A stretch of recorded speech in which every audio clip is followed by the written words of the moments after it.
Hi, I'm Josh Greene, and I'm here in New York City in my apartment, and I'm here to tell you how to make your own home stand out.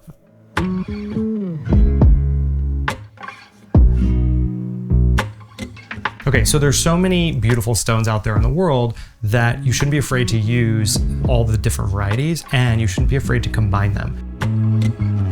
So unexpected color combinations with stone is a way to make things really jump out and feel different. So as you can see here, I have, this jade kind of colored countertop, which in itself is not that crazy, but when you pair it with the floor, which has 4 different types of stone, that's where you start to get something that feels different.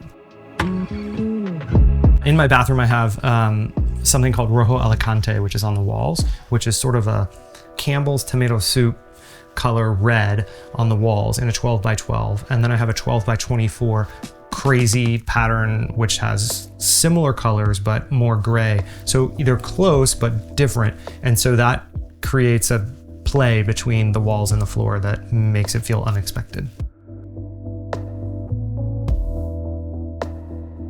Another feature, if you have one, is a fireplace mantle, and it is extremely important that you get it right. I think, don't be afraid to change it if it's not working with the direction that you want to go, but definitely pay attention to it because it's such an important architectural feature and often anchors the room. So if it's not right, it's never going to be right. So don't be afraid to change it. With a fireplace mantle, there's so many different types. There's French ones and English ones and limestone and marble and Italian ones. And I think you have to think about it like a piece of furniture almost, style of that mantle to work with the style of the other things that are going on in the room. So it's really up to you and how you want to style the mantle, but don't overdo it. You don't want a lot of little tchotchkes up there. It's an important place in the room. So I think what you put on there needs to be something, that you've considered.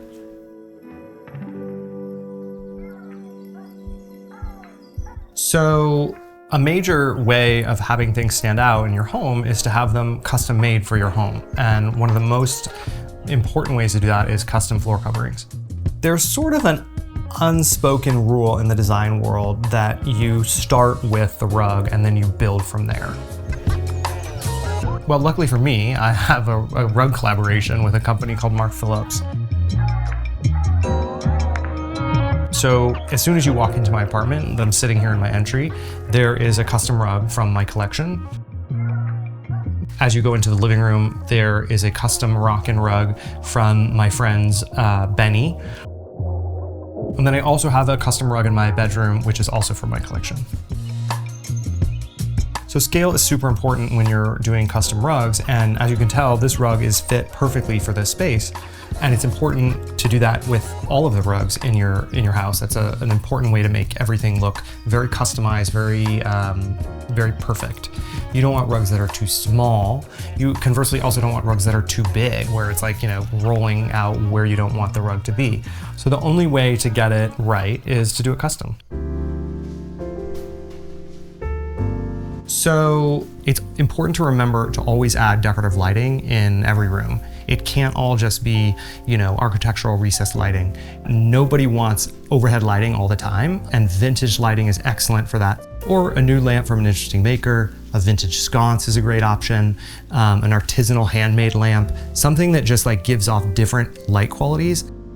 When you're specifically talking about lamps, like table lamps and floor lamps, you have to remember how they all work together in a room. So certain things can be cleaner, other things can be a little bit more handmade, but no matter what, with any sort of light source, whether it's a recessed ceiling light or a lamp, table lamp or floor lamp, you have to have it on a dimmer.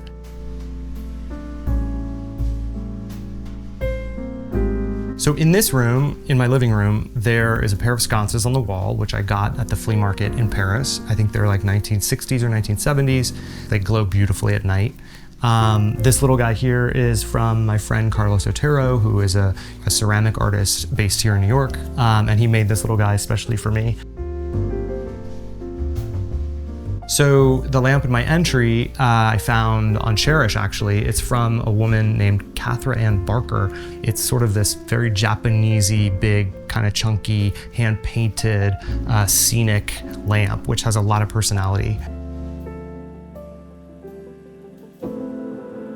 So another feature to make your home stand out is custom upholstery. And that could be window treatment fabric, that could be upholstery fabric, but fabric is a way to make everything feel customized and luxurious.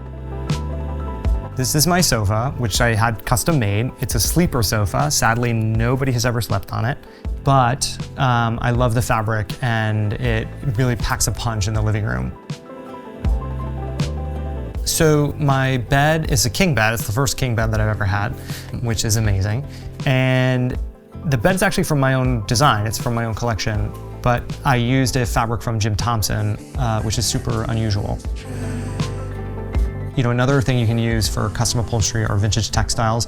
The chair in my entry that I was sitting on when we were talking about rugs is actually fabric that I got in Kyoto from a flea market, which was an old Japanese flag that I had upholstered onto an old family chair.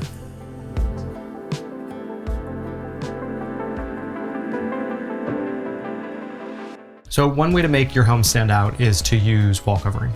And right now I'm in my bedroom hallway. You can use wall coverings throughout your entire house, but in small transitional spaces, don't be afraid to use something a little bit more bold.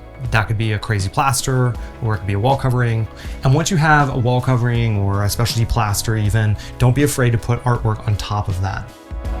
Well, I think if you're choosing a patterned wall covering, I think you have to pay attention to, you know, the adjacent rooms and what rooms in the house have a pattern and what rooms don't. So I was really conscientious about how much pattern I was using where. So I don't think you want to be hit over and over and over with pattern, pattern, pattern. So when you walk into my entry, which is just to the right, you know, the walls are quieter. There's a wall covering, but it's textured and quieter. And then you come in here and it's a little bit, you know, more intense. And then you go into my bedroom and I have plaster on the walls and it's very quiet and very smooth. So you just want to be conscientious about the rooms that, you know, you're in, but I wouldn't be afraid in a small space to do something crazy. I think it makes it really dynamic. So hopefully you learned something today about how to make your home stand out, and I hope that you do something wild.